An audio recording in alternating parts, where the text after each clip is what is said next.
All right, this is going to be a fast pregame video. Clemson at Virginia Tech kicks off in less than 9 minutes on ESPN. The game opened up in favor of Clemson. Clemson has a 6.5-point favorite at Virginia Tech. Now it is at 5.5 points. The over/under is 54.5. The big questions today revolve around whether Kyron Drones from Virginia Tech, their quarterback, plays, and Bashol Tootin, their running back.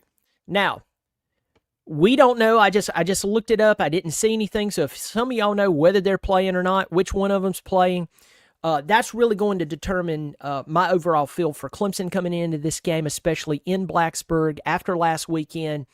Remember, Virginia Tech has lost four ball games this year. They lost one last week, but they did not have Kyron Drones playing quarterback for them. They lost by 7 points.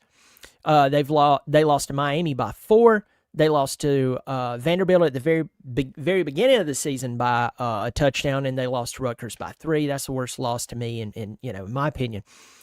But it really comes down to whether these two guys play against Clemson. Now, if you're missing Drones, that really helps Clemson. He's a running quarterback. The guy can throw the football, but he's mostly a running quarterback. Between Drones, the quarterback, and Tootin, the rootin' tootin' time. I can't stop thinking about it. I see Yosemite Sam just hey rabbit. Tootin. Between Tootin and Drones, they're the two leading rushers on the team. They combined, they've rushed for 18 touchdowns. So, getting in there and trying to disrupt them, even if they do play, it'll be tough, especially as Clemson has had some problems, to say the least, against recent opponents that'll push back on them. Now, real quick, and I see you, Roger Parks, in there. Roger Parks, good to see you. Roger Parks is a supporter of the channel. You see that symbol beside his name. Thank you for supporting the channel on a monthly basis. Yes, Miami right now, I'm looking down at my phone. I have the game right here. 7 minutes left in the game, and Miami is down by 12 to Georgia Tech. So I just want to let you know that Georgia Tech looks like they maybe the team that finally beats Miami. That I've been taught, and I know Miami fans gets irritated about this, but just transparently, you have a really good quarterback, you have a really good wide receiver, and you have a good running back. But my Lord, I mean, good grief. Somebody just said they're down by 5 now. So did they score a touchdown? I'm sorry. I guess they did score a touchdown, and I somehow missed it. Anyway, talking about Clemson and Grafnard, thanks for supporting the channel. Good to see you in here. TigerFan24, good to see you in here. And it's good to see you, Roger Parks. All right, let's talk about this. Keys for Clemson. You can't play offense. Let me rephrase that. Clemson's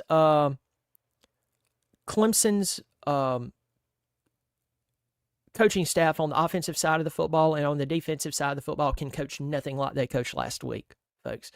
I've said this, and I'm not going to stop saying it. They are telling the players what to do. Now, do players fail at their assignments? Absolutely. But, you can execute a bad plan, and the bad plan is still going to turn out bad. Clemson has become, on the offensive side of the football, when they play a team that will push back on them, and I believe VT will push back on them today, they do this weird thing where they go back into their shell, as I like to say. Clemson cannot do that. Attack downfield. This morning, if there's one play you'd like to put in your arsenal, Clemson offensive team, for if they're running 2 safeties over the top, there's this beautiful play that Nick Saban, the king of college football, even though he's retired, pointed out and talked about it this morning, ran the footage on it, and I was like, I don't know why we won't even try that.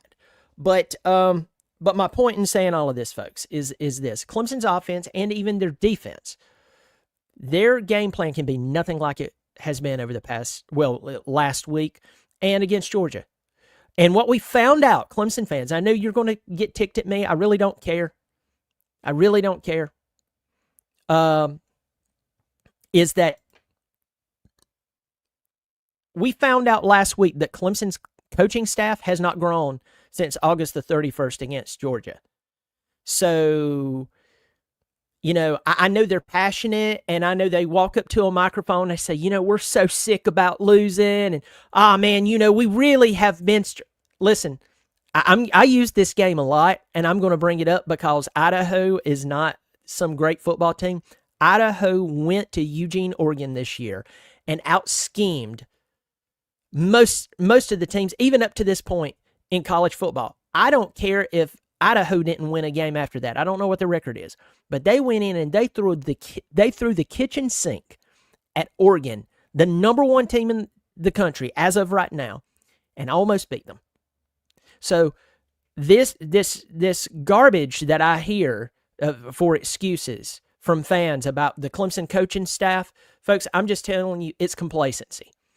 They may have the desire and the thrill to win, and they may be passionate about it, but they don't have the scheme to match that passion. So today, Clemson cannot coach offensively or defensively, especially from the coordinator positions, anything like they've coached over the past few weeks. And if that offends you, because I'm telling you that a perfect stranger who has been failing every time, and I say a perfect stranger to you, that they cannot continue to coach like they coached against Louisville, who was the best team they had played since Georgia, and like they did against Georgia. If that offends you, folks, I really don't know what to tell you other than saddle up for a few more losses this year if they continue to do that.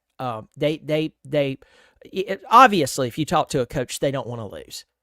But it's truly, truly sad. It really, really is. It's truly sad that that we're having to lay this out like this. To me, this is like the 1, 2, 3 of football. So, well, folks, I'm going to let you get to the game. Clemson, you have to play better. Offensively, you have to do what you have to do. But, folks, I'll see you back here at halftime. Hopefully, Clemson comes out on all cylinders on both sides of the football. You take care of yourself, and as always, go Tigers.